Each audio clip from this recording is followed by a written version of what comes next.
আপনি বাপ আপনার ছেলেকে বলছেন, বাবা বলো তো দেখি সরেও তো অজগরটি আসছে তেরে, ছেলেকে ভয় দেখানোর দরকার নাই। আপনি আপনার ছেলেকে এগুলা কেন শিখাচ্ছেন?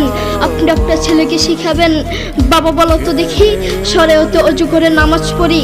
একদিকে ইসলাম শিখবে আরেকদিকে বাক্য শিখবে।